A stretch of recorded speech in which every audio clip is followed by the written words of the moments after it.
Hello, welcome to this new video series. I try to explain this course in a detailed, structured manner.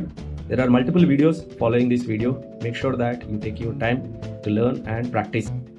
There are code files, materials that are provided in the description. Make sure that you download them while you are practicing these videos. If you have any questions, you can always post them in the comments window. Thank you and good luck with the course. We're going to learn generative AI. Within generative AI, there are certain terminologies that are used. One of the most widely used term is LLM. We'll try to understand what are LLMs. And there is a bit of prompt engineering, which is very easy topic, but very important. People who knew prompt engineering, they feel that prompt engineering is very easy. People who are not aware of the actual structure, they may need to learn it for the first time so that forever in the life. In fact, in our future lives, generative AI is going to expand a lot and everybody is going to have this basic skill like prompt engineering.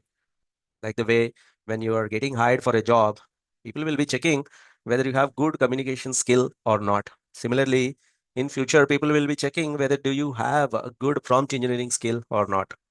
So let us try to understand first of all what are LLMs.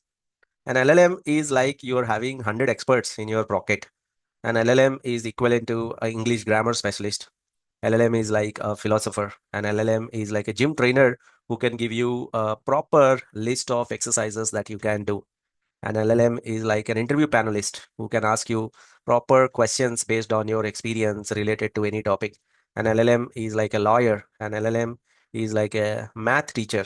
It's almost like you're having hundreds of experts in your pocket and it can act as a teacher, lawyer, philosopher. So what exactly is an LLM? LLM stands for large language model. It's a large language model. First of all, what is a model? A model is anything that takes the input from the user and gives a prediction as the output. That is a model.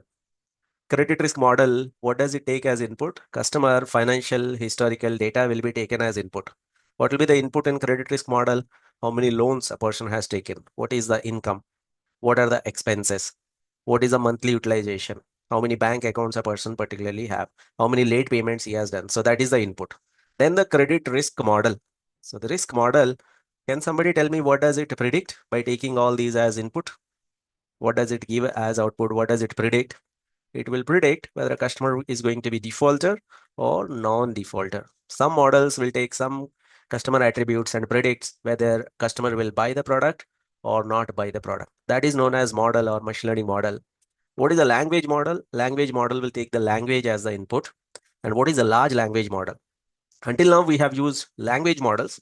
What are language models? A small chatbot that we used to use earlier. Or in Amazon, you write a review, whether this review is positive or negative. This is a language model that will take the review as input and predict whether it is positive or negative. That is known as sentiment analysis model. So that is also a language model. When you're typing on WhatsApp or when you're typing on mobile phone, as you type a couple of words, the next word will be predicted. So this is also a language model. But these are all relatively small language models. A small or the normal or general language model will do a very specific task. For example, this is a sentiment analysis model. It can do only prediction of the sentiment, positive or negative. It is not a generic model which can do any task. This model will predict only what is the next best word.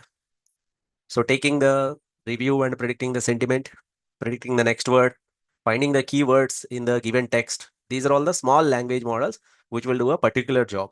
Now I'm talking about large language models. LLM stands for large language model.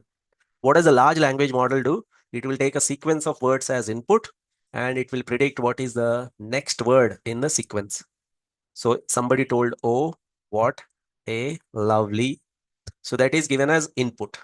What is it going to predict? It is going to predict, oh, what a lovely car, what a lovely weather, what a lovely flower. Maybe the model has predicted it as car. And then this will be given as input. Oh, what a lovely car. I would be predicted.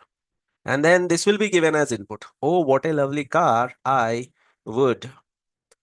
And these words, 1, 2, 3, 4, 5, 6, 7, these words will be given as input. And the output would be, oh, what a lovely car. I would like to buy one. So whenever it hits a meaningful stopping point, then it will stop. Some of the large language models that we are using today Can you tell me some of the examples of the large language models that are very Llama, famous? Llama, Llama 2, Gemini, Llama. What is the most famous one? Everybody is using, everybody is talking nowadays. ChatGPT. ChatGPT is one of the DeepSeek. biggest large language model or the most famous one. Llama is by Facebook, isn't it? ChatGPT is by Yes, sir. which company? OpenAI, OpenAI. And Gemini by then Google, Google, what is the Gemini, one? Gemini, Gemini. And then Anthropic, Claude, Anthropic, Claude, Claude, Claude by the company called Anthropic. Twitter, this X, what Grok, is the one? Grok, Grok. This got very famous, isn't it? Is it ZROK Grok? And then this is sir. by X. By Microsoft, what is the large language model? Copilot. Copilot. Have you observed when you're using ChatGPT, one by one word, one by like it's very difficult to observe, but one by one word is getting generated like the way that I told you. It will take your input of words. It'll predict one word and then next word and then next word. Next time, try to observe in ChatGPT also. It will start generating one by one, isn't it? Yes, sir. Okay. So that is known as a large language model. Okay. So why is it called large language model? It's just a, why can't we call it as a language model? Language model means it takes a sequence of words, which is a natural language as input, and can it predict what is the next item in the sequence? Can't we call it as simply language model? Why are we calling them as large language model? Because of certain reasons. There is a large amount of data that is used in building these models. To build a model like a ChatGPT or Gemini or Grok, literally the whole internet of data has been used.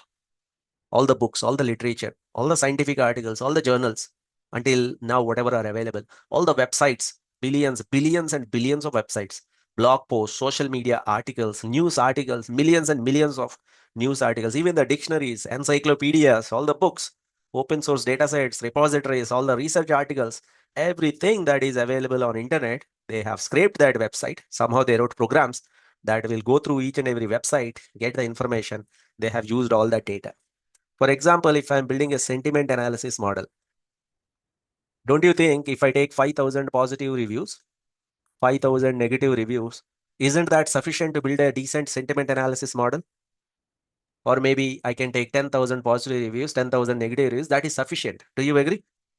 Yes. 20,000 reviews, if they are of decent size, that is sufficient to get a good accuracy. Or maybe I will take 50,000 positive, 50,000 negative. That is sufficient. Do I need to take the whole internet of data? Can we really consider this whole data? Not required. So sentiment analysis, I can call it as a small language model. It can work with small data. But what we are talking about, OpenAI, Gemini, or these Grok, everything, these are all large language models because they use large amount of data. And by large, I mean to say data beyond our imagination. Megabytes, gigabytes, maybe beyond gigabytes, maybe terabytes of data you might have heard or seen. You might have buy a hard disk which is 1 terabyte, 2 terabyte, or 10 terabyte. But hexabytes or even beyond that, petabytes of data has been used for training these models. So that is why they are called as large language models. And the models are also very complex. They use large number of parameters. You look at the complexity of the model by looking at the parameters that are used in that model. If you take a credit risk model to calculate the credit score, maybe we take 50 parameters, that's it. Or maybe max to max 50 to 100 parameters. Can you tell me some of the metrics that we consider to calculate credit score? Payment history, debt to income ratio, credit utilization, length of the credit, etc., etc. Hardly how many variables I will take, tell me? Hardly 50 or 100, maybe 200, not more than that. So credit risk model has a complexity of 200 variables, or with 200 variables, we'll have 200 parameters. So the complexity of the credit risk model is max to max 100 or 200. Whereas if you look at the chat GPT, a credit risk model has 100 parameters, chat GPT 1000, 10,000, 1 million, 10 million, 100 million. So GPT, which got released in 2018, it's not considered to be a great model. It doesn't give good results. Nobody got excited when GPT first got released in 2018 because it was not giving great results. That itself used 110 million parameters. GPT-2 released in 2019, 1.5 billion parameters. This is where people got really excited in 2020. GPT-3, somewhere around October, it got released. I think that is when, or 2021, that is when they have used 175 billion parameters. So the models are also very complex, large model. So large amount of data is used. The models are very, very large. Number of parameters are very large. And when you want to build these models, you require large scale computations. For example, if I have a laptop, I can build a credit risk model using maybe 8 GB RAM, maybe just a i7 processor. If I can build a credit risk model. I don't really need a GPU or anything. It takes hardly, the execution time will be 5 minutes or even less. Whereas if you're building these models which are having billions and billions of parameters, their complexity is so high that you need huge amount of processing power. Apparently, OpenAI, Sam Altman, in one of the interview, he told that it costed them $100 million, so nearly equivalent to 820 crores. So they require large scale computations. So the reason why these large language models are called LLMs, why they are called large? Because of the large amount of data, large number of parameters, and large scale computations. Because everything is large, that's why they are called large language models. And why do you need to invest this much? Because of the results. The results are unbelievable. You can generate the code, you can ask a question and answer, very sophisticated question and answer. I think you're already using ChatGPT. You know how accurate these results are, isn't it? Because if you want to get this type of accuracy, you must have that much of data considered. That complex model need to be built. If we go deep dive into LLMs, as we have listed down, almost every big company, they have one LLM right now, isn't it? There are so many LLMs. And if you see the timeline, everything started around this time. I think 2022, somewhere when ChatGPT got released, that is when everything got famous. Somewhere here, there must be ChatGPT. That is when I think this is the time, 2022, November or September. From that point onwards, everybody started paying attention. Previous to that, there were large language models, but they were there in research only, or only a couple of people who were working on them were talking about it. But once ChatGPT got released, when people started using it, they have seen that it is unbelievable. And it got created a record, I think, for the 1 million downloads in the shortest span until that particular point. Okay. So right now, mostly the buzz is around what kind of LLMs. So what are the LLMs that are now people talking about? If we have to list down, number one, what everybody is talking about in the industry, tell me which one is number one position as of now. It is still ChatGPT only. Yeah, it is. It's not called as ChatGPT in technical terms. It's called as OpenAI LLM. It is known by its company. Okay, the LLM name is OpenAI. The other models that people are talking about. Gemini also people are talking a lot, and the one that we hear a lot is Copilot. And DeepSeek. then around 2 3 weeks, I think around a month back, everybody was talking about DeepSeek, isn't it? Like there was a lot of news around DeepSeek, and then around a week back, everybody started talking about Grok that got released by X. There are several large language models. I think the list of top ranked large language models, it keeps on changing. For example, this is what I have kept. Maybe this slide is hardly 3 weeks old. 3 weeks back, I gave this training somewhere else, and this is the slide that I got. These are the top LLMs, maybe 3 weeks back. But the competition is so heavy, so high that a lot of people are building these large language models quite frequently, and you may not really see these as the number one, number two anymore. For example, O1 preview was number one a couple of weeks back. But if I go to this location, which says LLM Arena, so if I try to click on that llmarena.ai, so let me try to click on that and see what is the number one ranked LLM right now.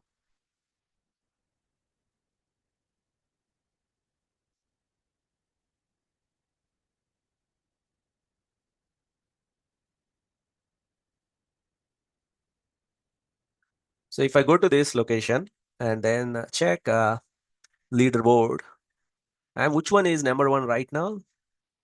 It is no more ChatGPT. As of today, it is which one? Gemini 2.5. They have certain parameters. Based on those, they are saying that Gemini 2.5 Pro EXP is the number one. ChatGPT 4.0 is number two. Grok, new edition, very recently it has entered. GPT 4.5, Gemini. And then what, like 3 weeks back, O1, this one was number one. Now it is at the number eighth rank. And then Quen, I think this is by Alibaba, I guess. This is by Alibaba. You can see the organization name. Alibaba is also developing the some of these LLMs. This is at number 11th rank. And then DeepSeek R1 is here. Even DeepSeek, I think this is the best rank for DeepSeek. So these are the ones that, like, MIT license is almost like open license. Proprietary means you have to buy their license. That means if you want to use it in your program, you have to buy the API, etc. You have to pay some money. I'm just giving you a kind of introduction so that when somebody talks about LLM and when they say LLM, we should not be wondering what exactly is an LLM. So what is an LLM? LLM is a large language model, something like ChatGPT, something like Gemini, something like Grok. All these are large language models only. And this is the ranking of large language models. I'm going to share these slides anyway. I'm going to put them on LMS. You can download them. And when you click on this link, you will see on that day what are the large language models that are famous. If a large language model is at number one position, it doesn't mean that everybody is in the industry is using them, isn't it? Generally, in the industry, people would look at what is the latest stable one, which one is the best one, kind of some time back. Because, like, suddenly, if there is a model that comes to number one here, I don't think companies will change all their code all of a sudden, change all their systems all of a sudden. Are you getting what I'm trying to say? Number one ranked LLM here doesn't necessarily mean it's the number one used LLM in the industry, isn't it? As of now, if you ask me based on my experience, when I talk to some of the experts, still OpenAI is the one that is number one in the industry. Everybody, when they're building LLM based applications, GenAI based applications, they are using still OpenAI only. There are two ways to interact with LLMs. One is by using the app that they have provided. That means we will go to the interface. For example, if I want to use ChatGPT, I go to their website and I write something as the prompt. I write something as the question. So I'll go to ChatGPT, and then this is one way to use it, or I'll go to Gemini. So whatever questions that I have, I will ask them here. I'll go to Copilot. Whatever questions that I have, I will ask here. So this is one way to use it. And I think almost all of us, we use it. We don't really need to learn separately how to use this. Whatever question that comes to our mind, we will write it here and then we get the answer. But here in this session, we are not really focusing on that. So that is using an LLM like a user or a general user, which anybody does it. There is no special skill involved in it. But what if your company is building an application which is Gen AI based? And in that application, you have your company related information, everything, all the programs are there. Somewhere in between, you have to call LLM. And then you take that output and the rest of the application is yours. Somewhere in the code or somewhere in the application, you want to use LLM like a developer, then you will be using an API. What is an API? So you have OpenAI in their cloud, OpenAI or ChatGPT in their cloud. You send your question as an input and you get the output. So an API will help you to connect with that OpenAI, and then you will get the relevant output and paste it somewhere here and then do the rest of the task. So we will be using APIs. That is what most of the developers or most of the people who are working on GenAI backend. As a developer, as a data scientist, you must be working on APIs. When you say, I know GenAI, it's not really working on ChatGPT, or it's not really writing something on ChatGPT interface that everybody does it in the outside world. This is not what we are talking about. This is not what we are talking about. Calling them from our internal programs is what we are talking about. And throughout the course, we will be doing this method too, which is using an API to interact with these LLMs. So these whatever input that you give inside a large language model. So if I go to ChatGPT, if I try to log in to ChatGPT, so I have already logged in. Then whatever you write here, that is called as a prompt. It's not called as a question. The technical name for whatever you write here is known as a prompt. For example, if I want to ask a question, generate 10 interview questions on, let's say, Python for data science.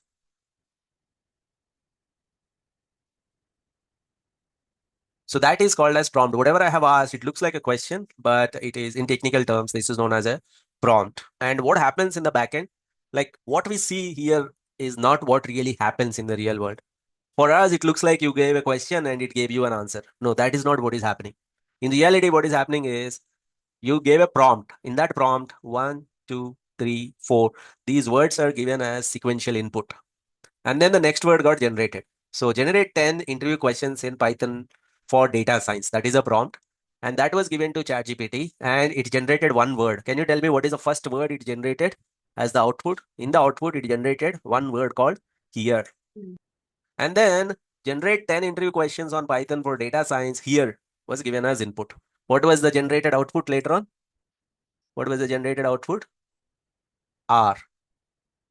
Are you getting what I'm trying to say?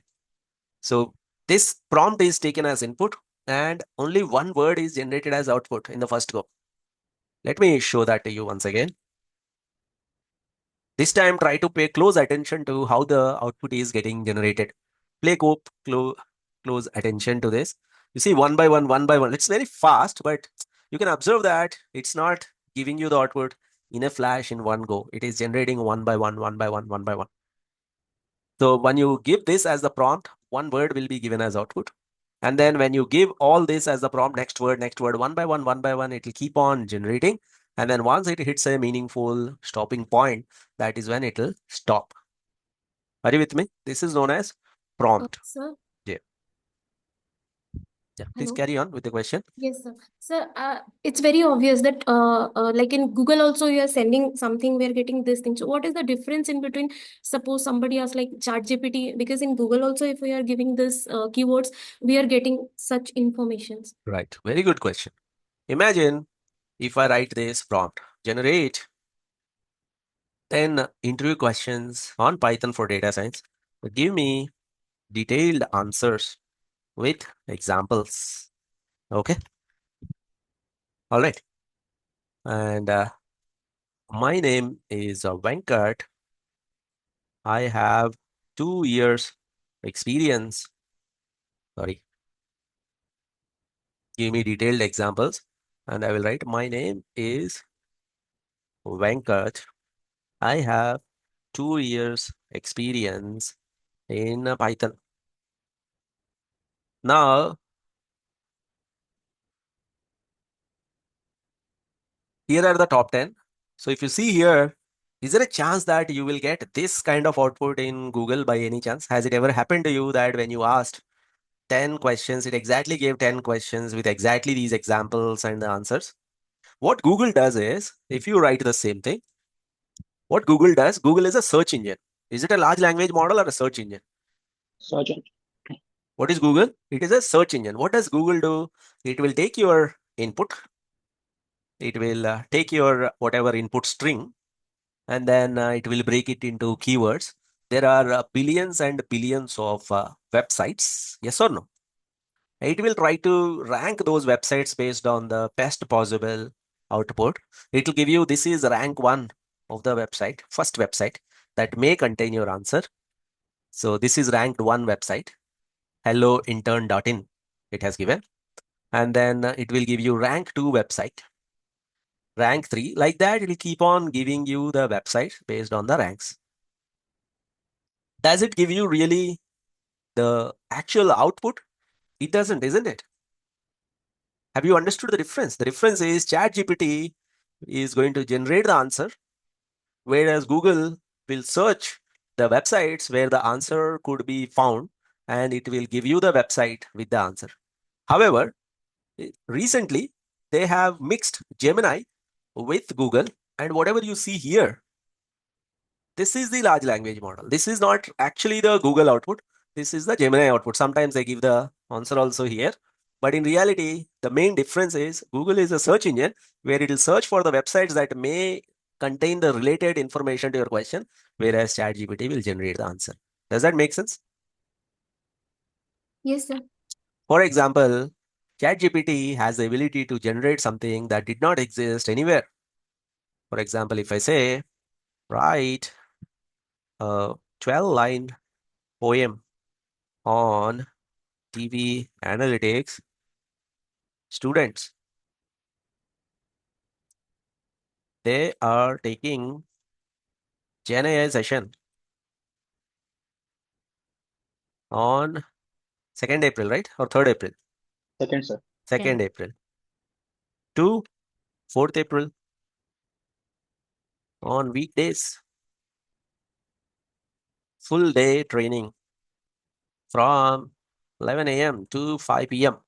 Now, do you think Google has the ability to give us this answer? Do you think will there be any website that has a 12-line poem on DB Analytics students that is taking GenAI? Is it possible technically? If you type this in Google, is there a way you will get the answer? No, sir. I want you to go, let's say, 4 or 5 years back, where when you type like this, what will you get? Nothing, isn't it? Or some random websites will be given. But what is your expectation when I type this? Do you think are we going to really get a 12-line poem? Let us check. At DB Analytics, eager they learn, GenAI sparks their passion burn.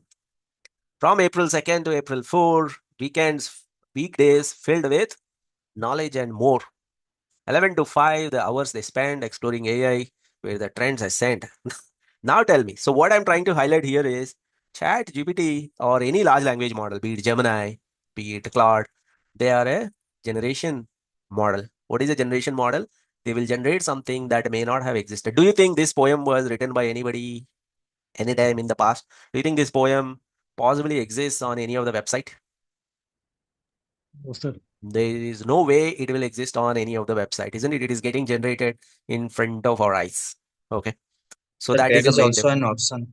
Hmm? Like we can also search from ChatGPT, like from the web. Hmm. But what I'm saying is, what is the large language model? At the root level, there are options. At the root level, have you understood the main difference between a search engine and a large language model? Yeah. Yes, So sir. I have a question in general.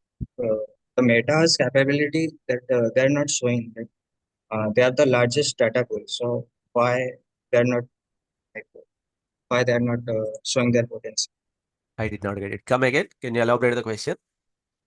So like the Meta has the largest potential. Like showcase their they have the largest data pool. So why they are not showing their capacity? Probably all they have. See, it's not just the data. There are 4 or 5 parameters. One is you must have good amount of data access for you to build a good model. Also, you must have lot of creative, innovative research team. Basically, what happens, having data is a positive, but if you're not able to handle it, let us suppose after 100 experiments, I have built the best model. Now, to do these 100 experiments, let's say each model is taking, while somebody is building the model, each model is taking 30 days of execution. But somehow my research team has written the function and programming in such a way, they have come up with new ways of calculation, etc., in such a way that 30 days program is actually executing within, let's say, 2 days. So I can do these 100 experiments just within maybe 20 to 30 days. Whereas the same team, which has even larger data, they might take 2 to 3 years. So it's not just the data that defines the final betterment of the model. It's the data, it's the research, as well as it's the computation capability. So OpenAI was backed up by mostly, I think, Elon Musk, Tesla's Microsoft. Elon Musk initially. I think he's the main reason why they could burn a lot of money. Okay. Uh, like every company is developing a large language model. It's just that edge, a little edge is there for OpenAI. Okay. There is something that they have done which not everyone knows in terms of research, and like they have come up with something new that obviously they will not share those techniques, isn't it?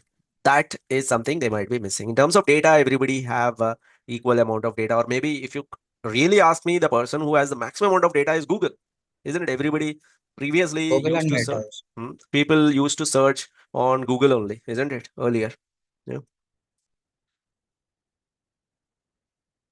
Meta, see, Facebook and WhatsApp data, you cannot really call it as the data source. Those are the conversation between people, but not really reflecting, the reality, most probably. Okay. There is a high chance for a lot of data could be junk data also. Yeah. But anyway, so that is the answer to the question. Did I answer the question? By any chance, any other follow-up question to that? Yes, sir. The research part is the main. Yeah. So like there obviously there is a lot of research that happens to the person who comes up with the newest. Like recently, what DeepSeek is claiming is that like OpenAI has spent nearly $800 million, which is like I think $300 million or something, which is almost like 1,000 crores in Indian rupees. Now DeepSeek is saying that we could build that model within 80 crores. We have done something new, and they have done research to reduce the computational complexity, which gives the same accuracy as OpenAI, but at a very, very cheap cost, 8% of whatever are the original cost. That's what they told. Okay. So that's what, like, by research, I mean to say something that is new. Not everybody might not be having it. Okay. Now, what are the results that we should be getting excited with? In future, we will be having this large language model attached to every application that we are using. Right now, it's not happening, but in future, when you open a Word doc, you will have a large language model which will be helping you with all your grammar continuously. If you open Excel file, if you have data in it, you will have a large language model. It will tell you, okay, this is how you can do outlier treatment. This is how you can create a graph. This is how you can, like, you will have so many options in future. For example, if I want to do coding now, so what I'll do is I will go to Google Colab, and then from here, I want to do a certain task. For example, from Google Colab, I want to import a data set, and then using this data set, I want to do some analysis. So let me open a new notebook. Now, a couple of years back, or probably 1 year back, I would say, this was just a collab file. This was just a, you know, coding environment. That's it. But now there is a large language model attached to this coding environment. What is a large language model? Obviously, when I say Google Colab, automatically the large language model that will come along with this would be what? Which large language model? Gemini. Can you see on the top right corner, there is Gemini. In fact, analyze file with Gemini is also given here. Gemini is there. Now, what does it do? Imagine I do not have any knowledge in Python. So either I can start coding. If you know coding, you can start coding. What is the other option? Either start coding, or what is the other option here in the cell? You can read Generate with AI. generate with AI. So what you can do is you can generate with AI. For example, my requirement is this is my data set and I want to actually import this data set. Unfortunately, I'm not good at Python. So this is my data set location, but I do not know how to code. I'm not good at coding, or I don't even have, I don't remember the syntax. So you can do generate with AI. So you give a proper prompt as instruction, import data set from this location. And then I will use generate. This is the code that is given. When I execute this, it is first, it is going to connect. For the first command, it will take a little bit of time. Cloud instance will be created. Now data set loaded successfully, and this one. Now without knowing coding, or with knowing a little bit of coding, we can still survive. Or there is one more way of doing it. For example, I will add a code cell. I will add a couple of code cells, and then I will write as a comment, whatever my thoughts are, I will write comment. So importing data set from this one, importing data set from this location. So by writing this, I'm giving a hint to my Gemini that I'm trying to import, and I'm just thinking. Now it has given me a suggestion: import pandas as PD, import numpy as NP. Then I will hit the tab. By hitting the tab, you're selecting that both of the commands. Then I will go down. I'm thinking. Now it has given code suggestion. Can you see that? pd.read_csv. Okay, let me select it. And when I click tab, it will automatically select that code. Now I'll execute it. Is it working? It's working. Now, around a week or 2 weeks back, there's a new name given to this. This is called vibe coding. We were doing vibe coding long back already, but recently in the rest of the world, there is a new name that is given to. Have you heard this term, vibe coding? A lot of people on YouTube are making videos around vibe coding. So Yes, sir. what is For vibe the past coding? week, Past this has become the buzzword, sir, as you A said. lot of buzzwords. So what is vibe coding? Vibe coding is something like you do not know coding, but you can do coding or something like that, or giving instructions or general. Like it's not a new technique or anything. It's vibe coding is something like using an LLM along with your whatever data. So what you can do is you can generate with AI. For example, I want to print the column names. So I will say code for printing column names. Code for printing column Like names. What is the data set GitHub name? Copilot. From DF. So it is giving me the output. So what is it? Prompt code for printing the column names, df.columns. Is it working? It's working. Now I will generate. For example, I want to take this column called, let's say, there's a column called education. So if I see that column education, you have secondary, tertiary, unknown. I want to create a bar chart for education. So bar chart, or let me say code for creating a bar chart for the column. You have to you have to be a little bit careful, or you have to give a clear prompt. You cannot give an ambiguous prompt. Education in the data frame. What is the data frame? In the data frame, df. Maybe sometimes you may have 5 6 data frames, right? So then you will say generate.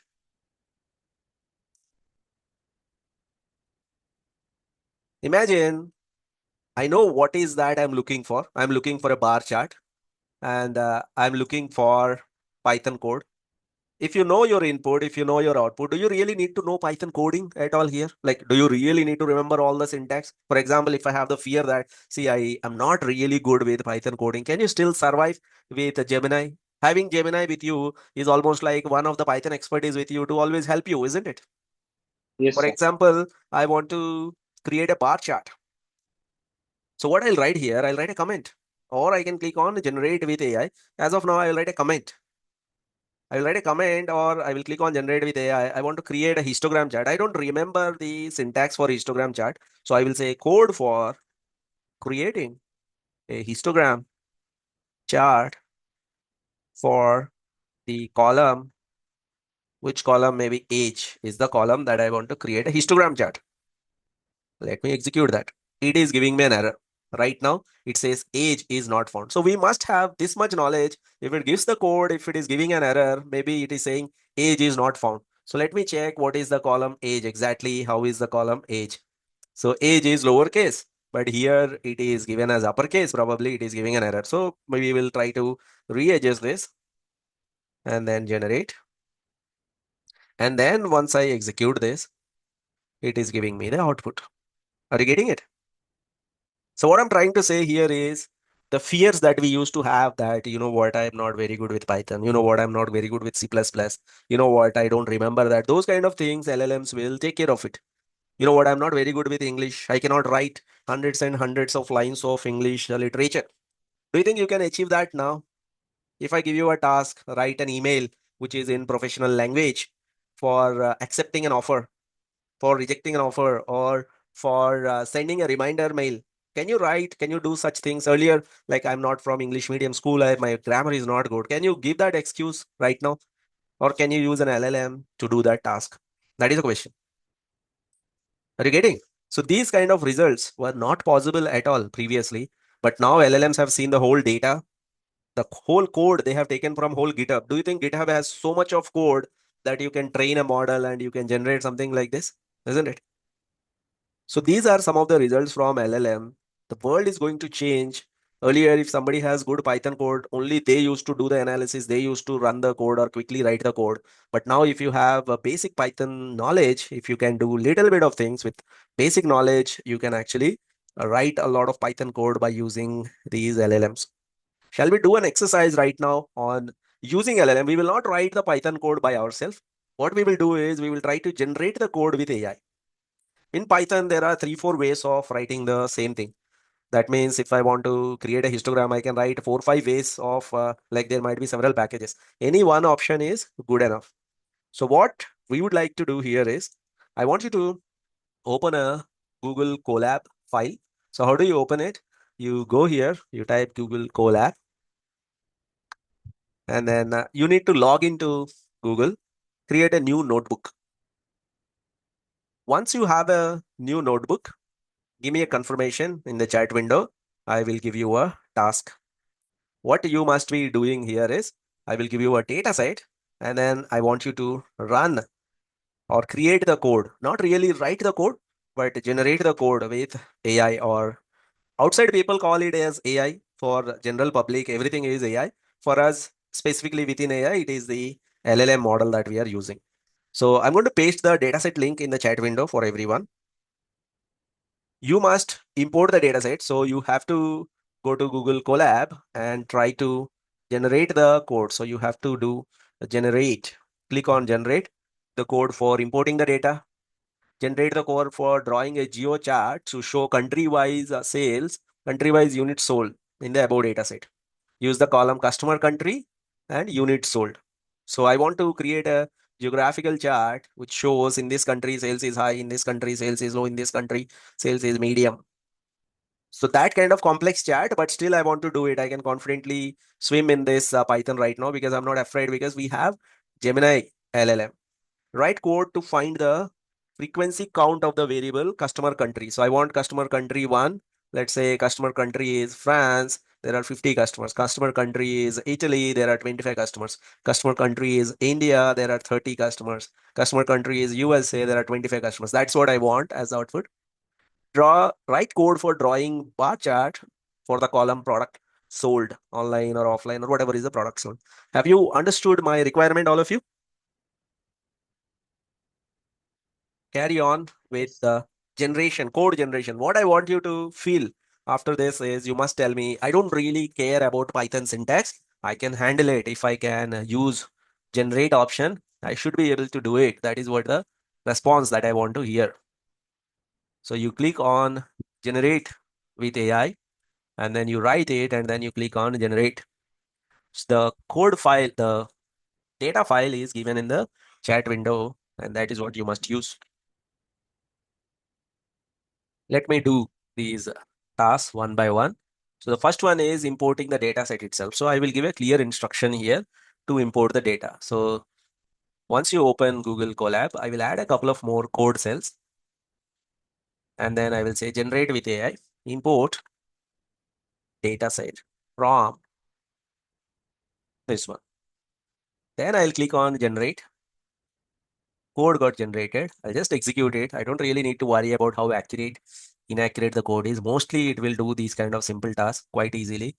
For the first command, it will create RAM and disk space, and data set got imported, display the first few rows in the data frame. That is also done. It is also giving you good amount of comments also. So this is the output. And then I will go here. This time I will not even use generate. I'll put a comment here and saying geo chart to show the country wise sales. Geo chart to show country wise sales. And what are the columns that we have to use? Customer country and unit sold. Using the columns, customer country and units sold. So what I'm saying is, I'm trying to put my thoughts here in the form of comment. And then I started thinking, so what Google Colab will do, or what Gemini will do, is they will try to come up with the code if they can give. So if the code is not being suggested here, so what you can do is you can start typing something. Maybe you will say import, one package need to be imported. Probably I will try to import matplotly pandas as PD, okay? And then import plotly express as px. That is also suggested, okay? So since the code is little complex, it is trying to, get what is the proper suggested code after this, and it is not able to get it. In this case, we will be writing something so that it will start giving us that whatever is a suggested piece of code. So what I will say is, maybe I will say geo. Again, I'm trying to give some options here. Now it started giving me some kind of code. So it has given this code. Let me see whether it will work or not.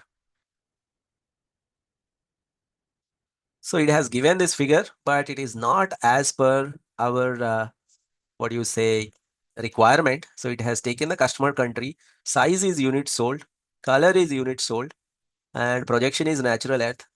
Locations is customer country. Looks like this should work, okay?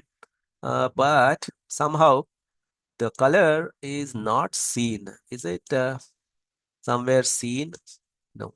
So what we will do is we will try to use once again the generate option. So this time I will try to take this geo chart, one more option. It should work. Actually, if we know this package, if we know a little bit of Python coding, then we would have modified some of these. Like what we can do is we will go to scatter geo and then modify some of them.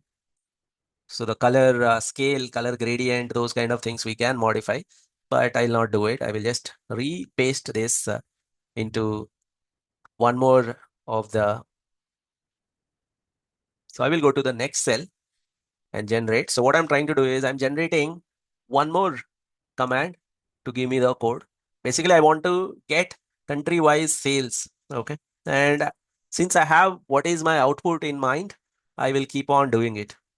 Now, this is another chart which is using location is customer country, location mode is country names, color is unit sold, hover name is country name. So it looks like it is using the color customer country unit sold 48. So it looks like it is kind of working. When unit sold is less, it is purple color. And when unit sold is high, it is orange or amber color. So you can see that here, customer country Chad unit sold is 176. Customer country India unit sold is 48. Customer country Madagascar unit sold is 9. Like that, this is the output. Maybe if I want to change the color coding, we can write it like use RGB color coding. Use red, green, red, amber, green color coding.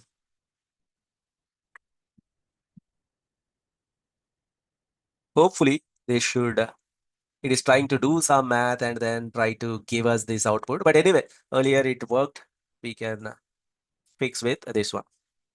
So what I'm trying to say here is, even if we do not know coding or if we have little bit of coding, honestly, I have not drawn this geo chart earlier, but I know what should be my final output look like. That idea I have it. So as a data scientist, I know what I want. I have control on my overall process. But Python coding, if it is pulling me back earlier, I have to look at a lot of documentation, a lot of options to get this. But now we can do it quite quickly. Yeah, go ahead with the question.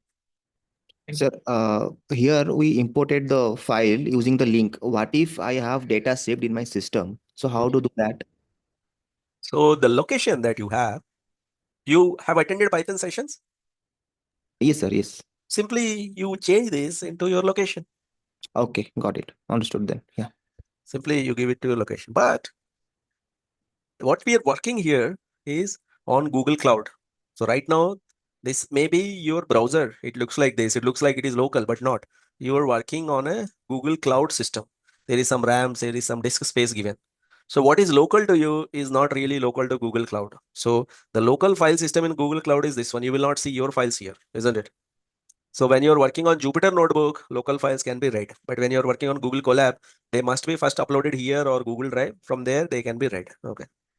It's like you have your system and there is a friend who's working beside your system and Jupyter Notebook is opened in that system. Then our system path will not work in that, isn't it? So the file has to be in that system. Okay, got it. Sir, one question. So in industry such as banking, there are, what LLM does is we are indirectly giving the data also, right? So if we integrate this in an organization like banking sector or an insurance sector, so will they be okay with us using this LLM? Because in a way, the data is also shared, right? Right. So what happens in that case is, forget about LLM. Let's say we are using AWS cloud. Yep. Now, the moment we put data on AWS cloud, we are also sharing data with Amazon, isn't it? In a Correct. way. Yeah. Yeah. But still we are doing it. That means there is an agreement between Amazon and let's say the bank that any data that is given by the client must not be read by any third party or not even for the Amazon's internal use. That kind of agreement, NDA, would have been signed. Then only we use their servers, isn't it? Okay. The same kind of NDAs and agreements will be done. So the banks, when we are working with banks, we will not be using any LLM just like that. Every bank or every organization will have a tie-up with one of the LLM provider. They will write, sign NDAs, and the organization will say that all of you must use this LLM only. Okay. And the company will promise that security and so on. So that is the case with every software, every SaaS software as a service provider which gets this data exposed will be signing that kind of document. Okay. Okay. Thank you. Try to complete this task, all of you. Write code to find frequency count of the variable customer country.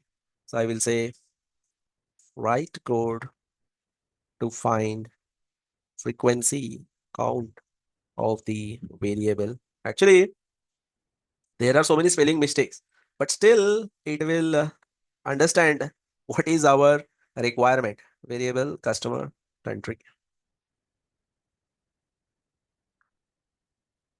And it will give us the frequency count. Customer country, Denmark 10, Turkey 10, Switzerland 10. And this is what is the data. So what I'm trying to say here is, earlier I used to hear a lot of people saying, sir, I'm from non-technical background. I'm not from technical background. I do not have CSC background. I'm not from engineering background. I'm not from computer science background. I'm not good with coding. So this is kind of a common dialogue people tend to say earlier. But now what I'm trying to convince you is that it's okay if you're not from technical background, but do you have the clarity on what is your input, what is your output? Do you have that clarity? If that is the case, maybe with 4 or 5 iterations, maybe I'm getting the output within 1 iteration. With 4 or 5 iterations, you can actually achieve what you are looking for. Do you agree with that? Especially people from non-technical background. Do you find this confidence with generate with AI? Do you think you can write the code on your own? Yeah. All that we need Yes, is Mohan. some of the basics only. And then maybe with 4 or 5 iterations, if I know what I'm looking for a bar chart. If I know what is the output that I'm looking for, if I have clarity on it, we should be able to do this. Okay.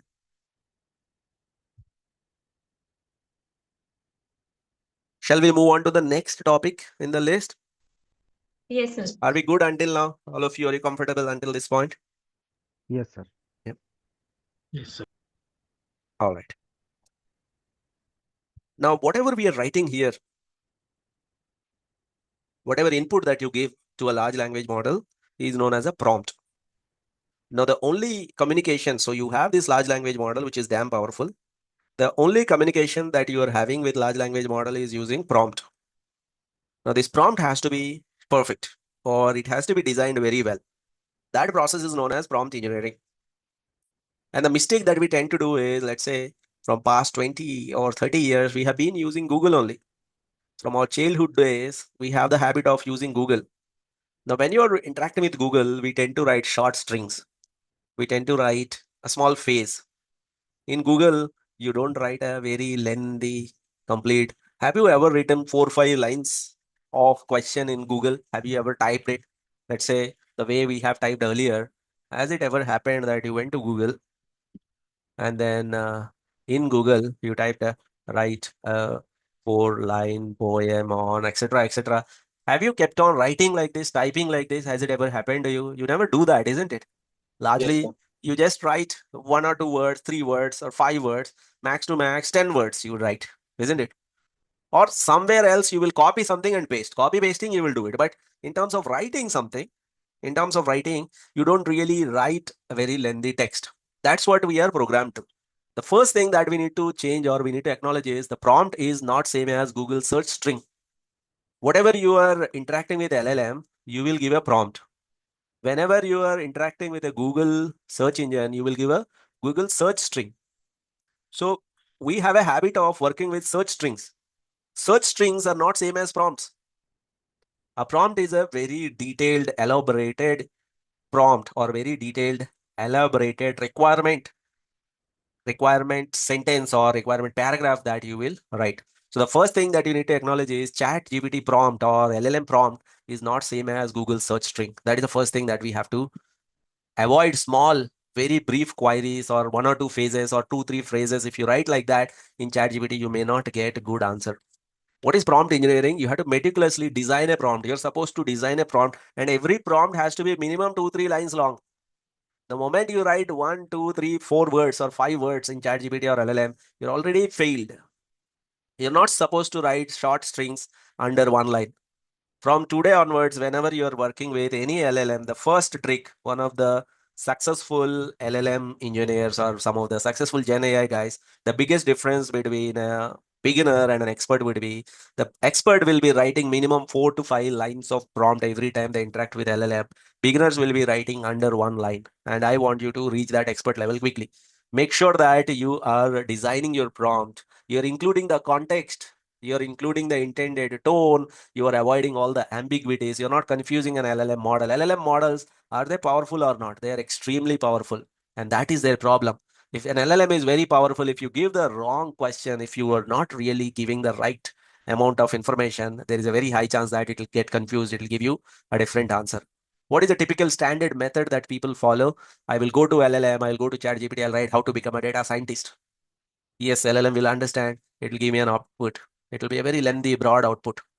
And this is the typical method that people follow. This is known as zero shot prompting.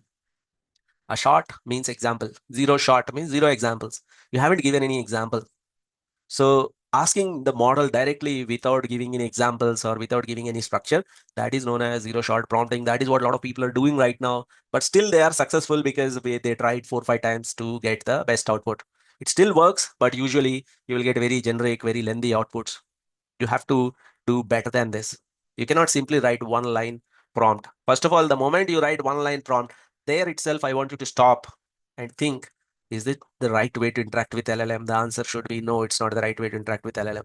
So what are some of the mistakes? What are the zero shot prompts? What you should not be doing in future? You cannot go to ChatGPT and you just ask, what is NLP?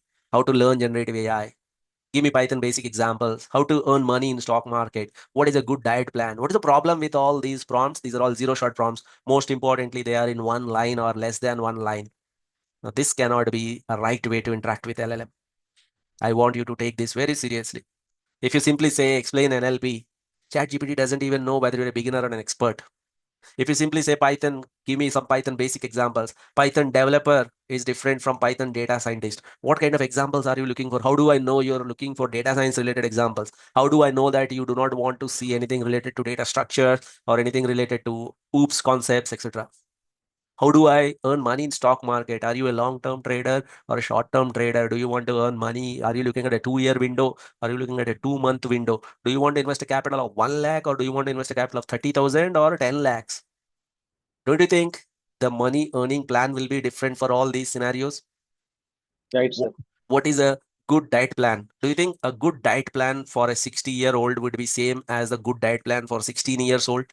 Something a 16-year-old should eat may not be a good diet plan for 60-year-old. Doesn't it depend on the gender? Doesn't it depend on good diet plan for male, good diet plan for female? Don't you think it differs? Don't you think the good diet plan differs from location to location? Maybe if you are living in a location where the temperatures are extremely low, then you might have to eat something, avoid some other food. If the temperatures are extremely high, you may have to eat something and avoid something else. So what I'm trying to say is the moment you give a zero shot prompt, you may still get the output, everybody gets that. But I want you to improve over it. I want you to add the context, examples. I want you to add specific tone. The typical response for zero shot prompt will be quite broad, unspecific, generic, repetitive output you will get. So for improvement over zero shot prompting, we have discussed this a couple of times. For some of you, it may be a revision. For some of you, you're looking at it for the first time. So to structure your prompt, you have to consider 5 elements. You have to include a role. You have to include examples. You have to include domain. You have to include a display. You have to do it iteratively.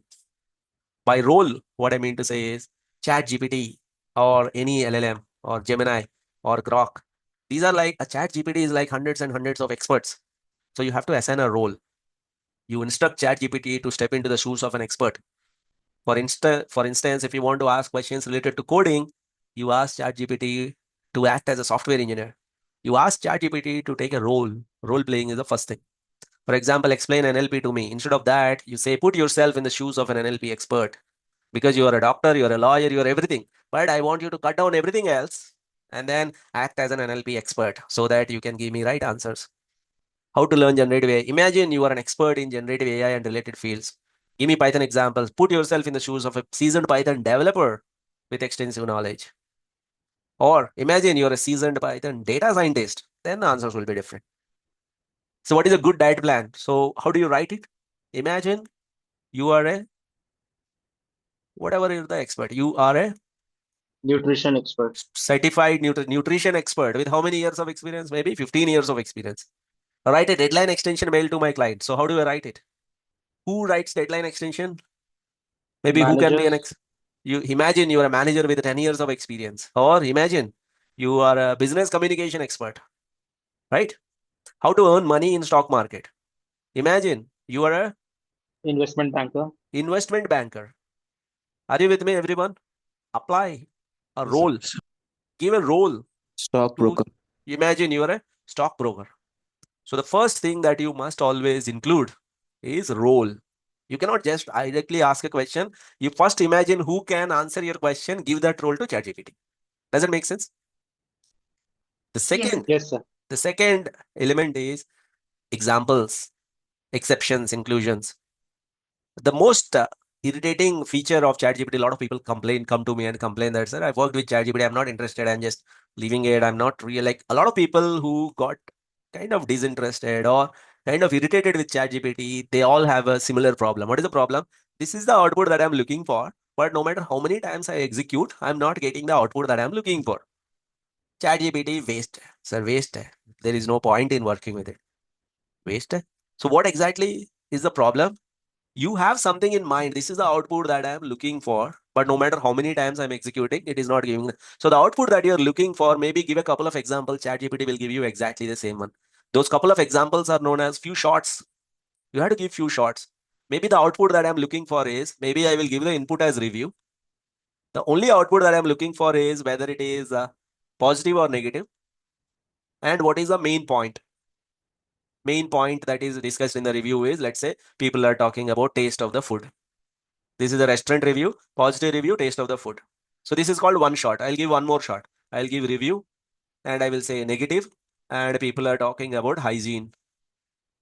Now I will, if you give these two shots, ChatGPT, and I'm looking for only a very specific piece of response from the ChatGPT, I want only very simple output. What is it? Positive or negative? That's it. And then important point. So you give this short one, input is this, output is this, input is this, output is this, negative and menu card issues, positive, high price. Now the input is this one. What is it? The review. Review is the input. And what is the output? So the output will be taken from whatever you have given. These are known as, this is short one, this is short, a few shots. This is known as few shot prompting.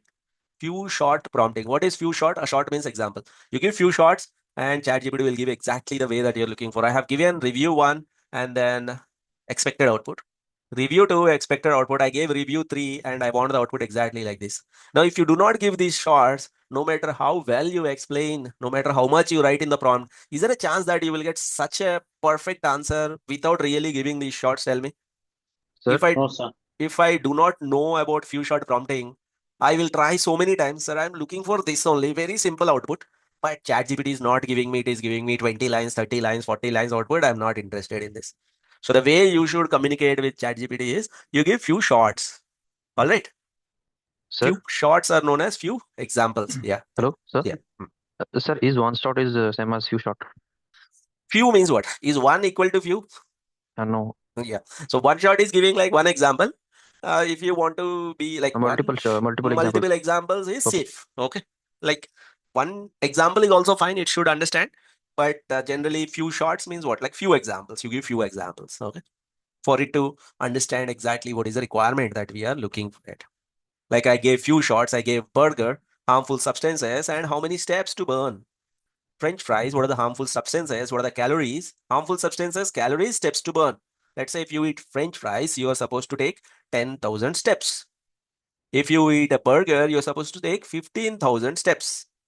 Now, what if I eat burger, French fries, pizza, fried chicken, one go, and finally I made sugary soft drink?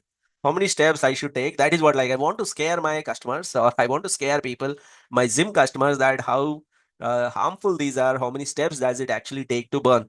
And this is what I want ChatGPT to prepare, so that I'll print and then I'll stick it somewhere. I'm looking for very specific output. I don't want lengthy generic output. So you give few shots, example one, shot 2, and then it'll give you the output. So pizza, harmful substances are these. It takes 8,500, 700 steps. Fried chicken, 10,000 steps, and a soft drink, 3,000 steps. So basically, you have to run for 4 kilometers after having one fast food center when you are coming out. Literally, you have to come out without booking a cab. If you come home, then only all of that will be getting burned. Now, in my gym, I want to take what is the regular day-to-day overall plan. In that case, I can put, let's say, day 1 is chest. And then I want exactly this way. What is exercise 1, push-up, chest flyers, and then bench press. How many sets, how many reps? Exactly this way I want. So I gave one shot here. And then day 2, I said shoulders and I left it. And it will give me day 1 is chest, day 2 is shoulders, day 3 is back, and then related exercises. And then day 7 is rest. Are you getting what I'm trying to say? What I'm trying to say here is if you give few shots, then ChatGPT will give you exactly what you are looking for. So what was the first element that we discussed when you are interacting with large language model? Role First, playing. role. The second element is Inclusions and examples. exclusions. Examples are also known as shorts, few short prompting. The third element that you should include is domain or context. Imagine if you want to learn Python as a developer, if you want to learn Python as a data scientist, the learning path is different.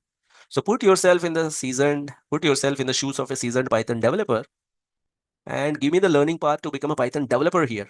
To become a Python developer, you master basics, object-oriented programming, data structures, web development, real world.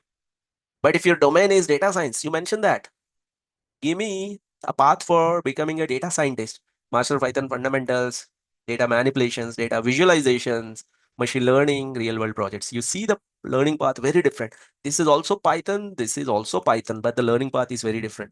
A lot of times when people complain that ChatGPT is not really working well, ChatGPT is not giving me the right output, ChatGPT is giving me all the sorts of wrong output. What is my first defensive point to that? Have you really given the prompt without any ambiguity? Are you getting it? Because ChatGPT is literally trained on the whole world of data. So if it is giving any error, before we totally dismissing it, we may have to check what is the prompt that we have given. If I simply say, suggest me a good diet plan, do you think this is going to give me a good diet plan? So it is giving some generic output, but there is no context. We have to add proper context, as much context as possible. I'm saying, imagine you're a certified nutritionist with extensive expertise. Provide personalized guidance on what constitutes a good diet plan. Then I'll talk about myself. I'm from South India. I'm a male. My age is 38. My height is this much. My weight is this much. Now give me. Then it is saying eat carrots, eat cucumber, eat chicken, drink coconut water, drink buttermilk, lentils, dal, fish, and then it is giving ragi, etc., banana, papaya, poha, upma, idli, dosa. Do you think if I'm from US, is there a chance that I can get idli, dosa, upma, poha over there? It would be suggesting something else. If I say I'm not from South India, if I'm from US, it will suggest something else. So what I'm trying to say is you always mention clearly the domain. First of all, every prompt has to be 3 to 4 lines length. It has to be long. A prompt has to be very, very clear. Prompt has to be very, very clear. A prompt cannot be very short. Short and sweet is not really short and sweet. Prompt Sir, has to be. role and domain are same. I mean, in a Here, in this, tell me what is the role, what is the domain in this prompt? What is the role that you are giving? Try to understand that.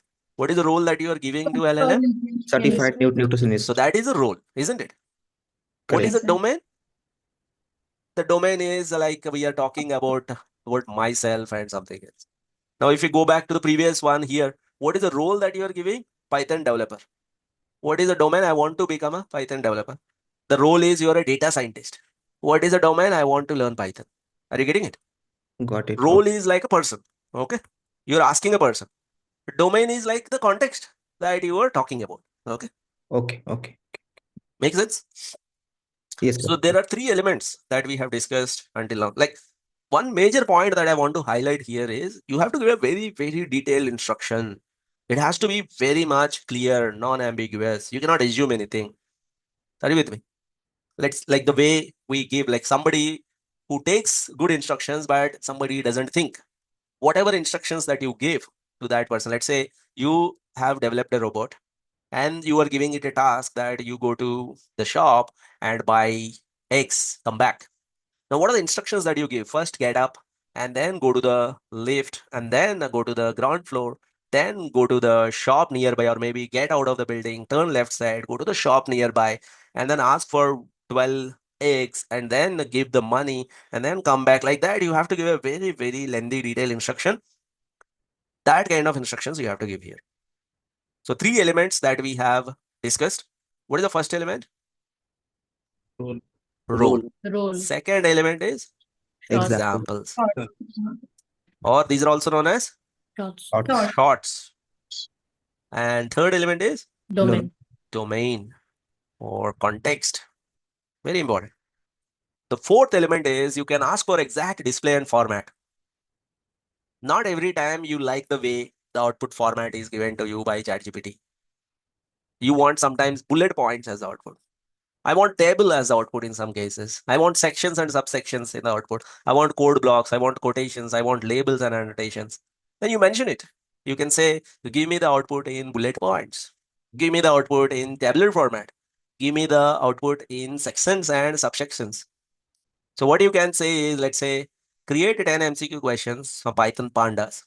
Arrange the questions in a table format with 6 columns, question, option A, option B, option C, option D, and finally the answer. And it will give you exactly precisely what you're looking for.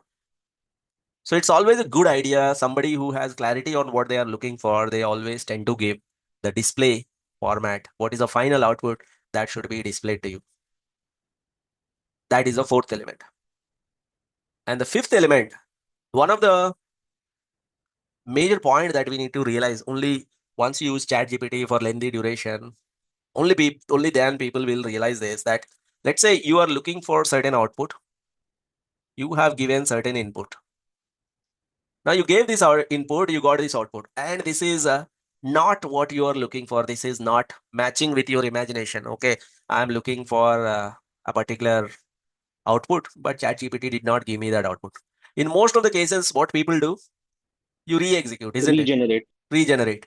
Regenerate button, and then you will get the output. That is also not good. Regenerate 4-5 times. I will regenerate. Finally, yeah, this is okay. Finally, I got what I am looking for. So what you should do is, do not expect the output to be generated in one go in the best possible manner. Don't expect that. You have to get to the output iteratively. That means you gave the input. Yeah. Now, you have given the input. And then you got one output. This output is not matching with your expectation. In that case, what you can do is, instead of regenerating, you can write another prompt saying that in the above output, this is what is good. You keep this, and this is what is not I'm expecting. Ignore this, regenerate again. You give one more prompt. This is the original prompt.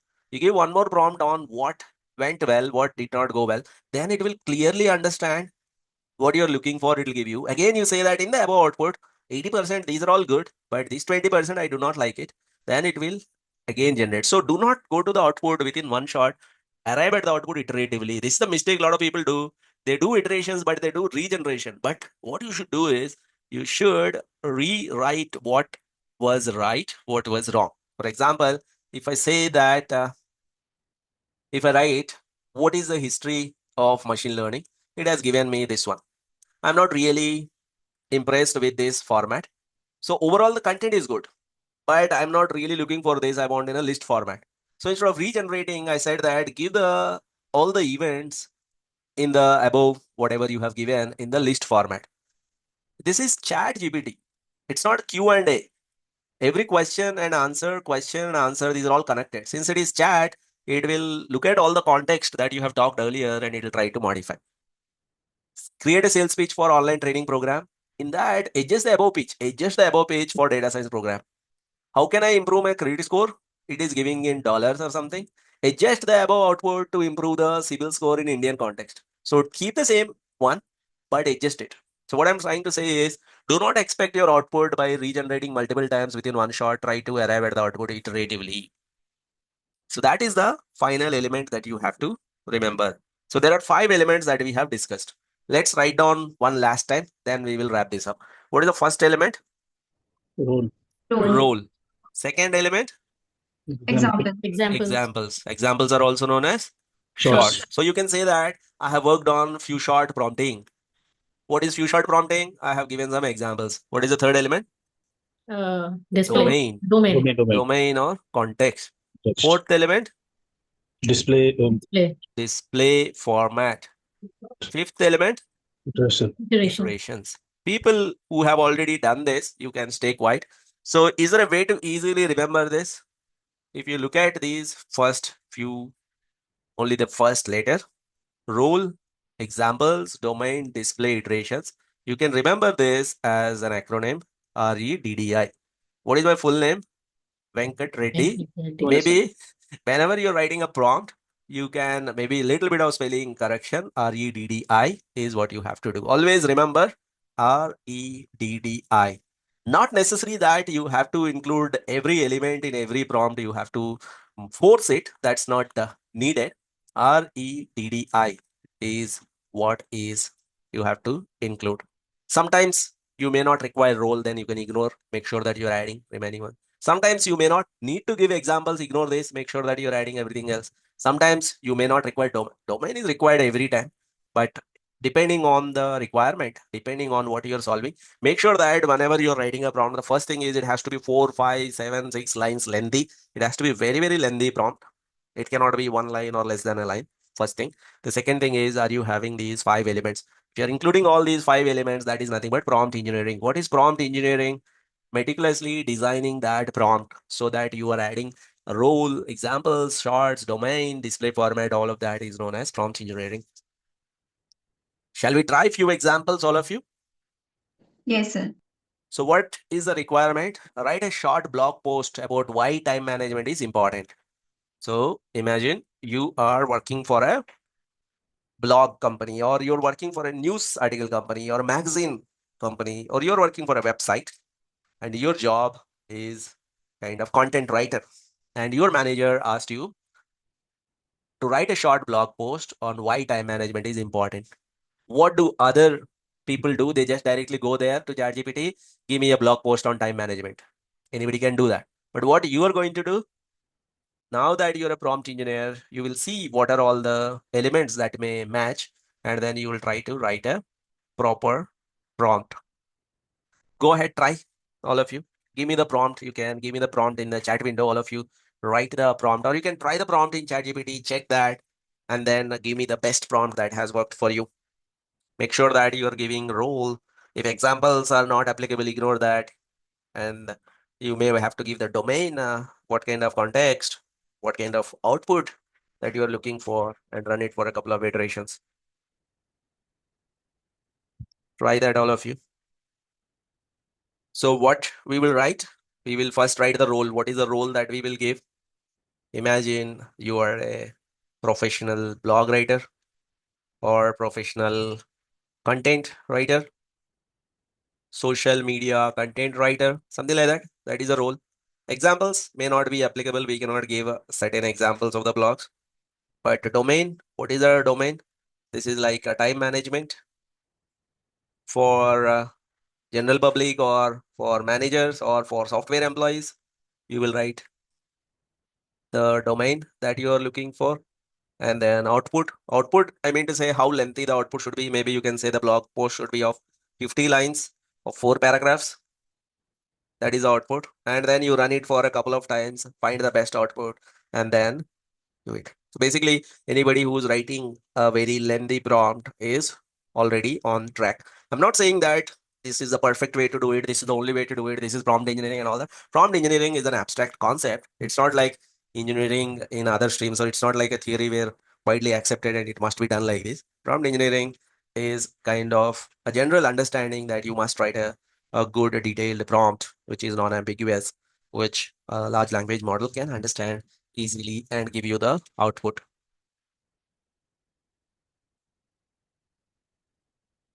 Are you getting it, everyone? Yes, sir. Yeah. So that marks the end of our first session. It's a very light version where we discussed what are large language models, what is prompting, what is prompt engineering. Some of you have already gone through this session. Some of you maybe for the first time. Once we have a good knowledge of this, especially I want you to gain confidence in coding.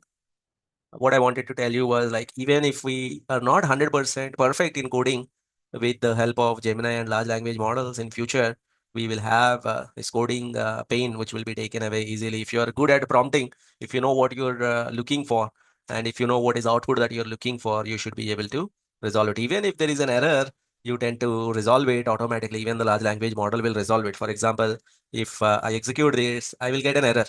You can also say, explain this error.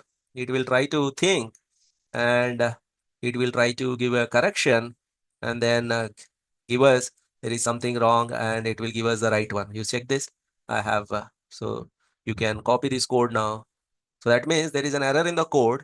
I do not know how to resolve that error. I have again asked large language model to resolve it. It will resolve and give me the output.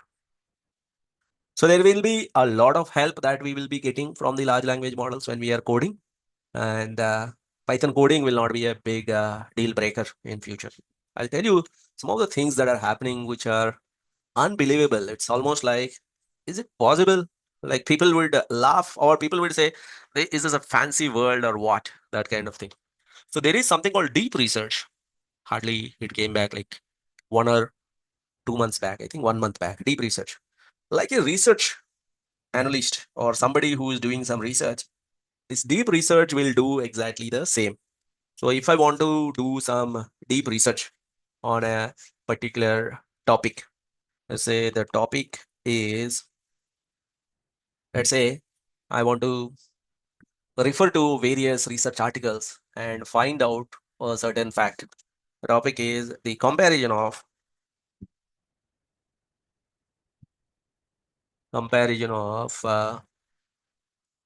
battery versus solar power for a 2 BHK house. Which one is better in terms of cost and efficiency? Now I want somebody to do research. So it will do research. So for that, it is asking questions to give you the best comparison between battery power and solar power. Could you please clarify things? What region your house is in? So my house is in Bangalore. That is one.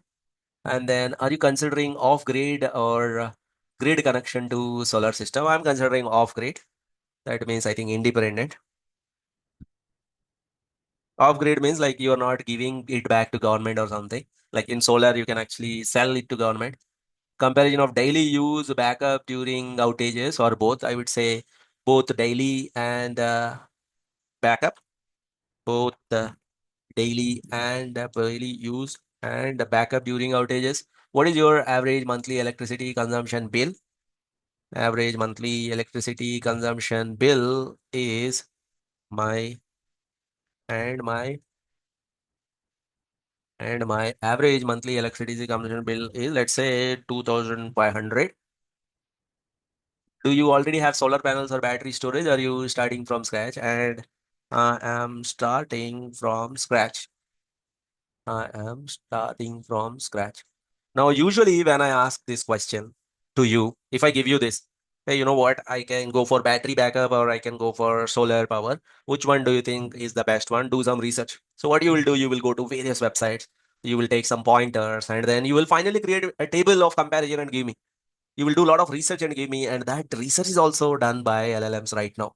Deep research. Thanks. I'll compare the battery power. So it is starting the research. While it is starting the research, it will do a lot of website searching. It will do a lot of comparison.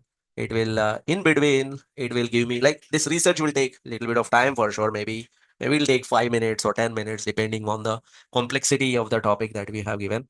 It is saying, I'll let you know once the findings are done. Let us see. So the activity, you can see it on the right hand side. The sources, it is compiling the sources. So let us see what is this research that is happening. It's not yet started the research. It is just going through the website, scraping and all that it is doing.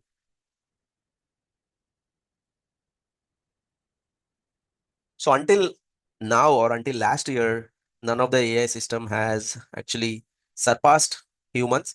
But recently, AI have surpassed humans. That means they started performing better than humans. That means if I give an Olympiad question, or if I give set of Olympiad questions to humans versus AI, now AI started solving them better. So slowly, we have entered an era where AI started overtaking humans slowly.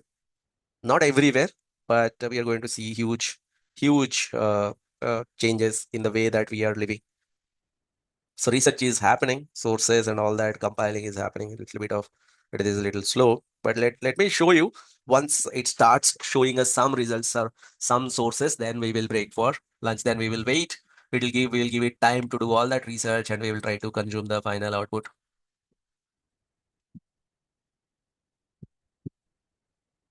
I think I have done this research some time back. Your deep research request is queued up. You'll get notification when the research. It looks like the server is busy. Somewhere I have done that research earlier. This is the research that I have done. So the topic is that I gave. This is a whole output. So what are the future opportunities in GenAI field in terms of jobs for software professionals, for the general humankind? Prepare a detailed report with tables, resources, links, and multiple elements. So to create this, it has asked me a couple of questions. And what horizon you are looking for, like in future, when I said what kind of future, I said 25 to 30 in that future. What are the opportunities for GenAI? So it has gone through like the research completed in 12 minutes and 26 sources it has taken. In 12 minutes it has analyzed and it prepared this report like just like a human being. Future opportunities in generative AI 25 to 30. It started with this paragraph. Opportunities in software professionals. They are saying that generative AI, like it has gone to World Economic Forum and it has given the comparison. There will be a lot of jobs that will be raised in generative AI, and there will be some jobs that will be going down, normal jobs, but it is the fastest growing. And then emerging Gen AI focus roles in demand, it has given me with the links. Industry sector driving generative AI, tech sector, financial sector, healthcare sector, retail, consumer goods, all these. Salary outlook, it has given me comparison of key roles. This table also prepared by this one, prompt engineering, etc., etc. Opportunities for general humankind, what are the opportunities, etc., etc., etc. It has given me this detailed report in 12 minutes. It's and the quality is quite perfect. I can use 80% of it. Obviously, 20% we have to add.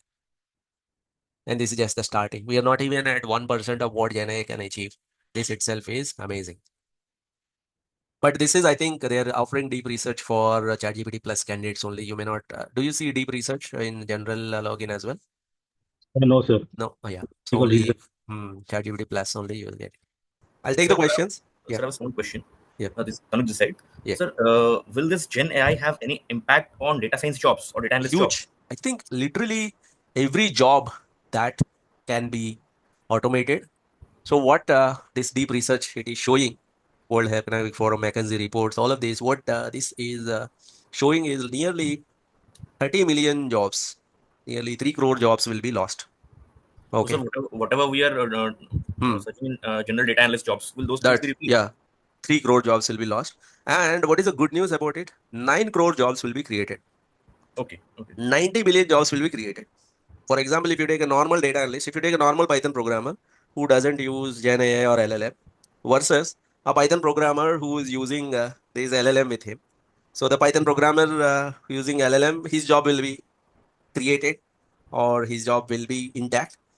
People who are not adopting GenAI, their jobs may be at stake. But that is 2025 to 2030. I would not say tomorrow itself people will lose 3 crore jobs. That may not happen. Over a period of next 5 years, the jobs transition will happen. Transition in the sense people, whatever job that you're doing, you must mix Gen AI with that. That will be the future. Let's say if you're using Excel, in Excel, how can you use Gen AI is the point. Okay. Or if you're using Power BI, in Power BI, how can you use generative AI or LLMs? Are you with me? So Yes, sir. your job and your domain knowledge is intact, but you have to mix it with Gen AI and LLMs. That is like the transition will happen. So around 3 times or 4 times more jobs will be created, and we have to simply adopt. We have to change the way that we are working.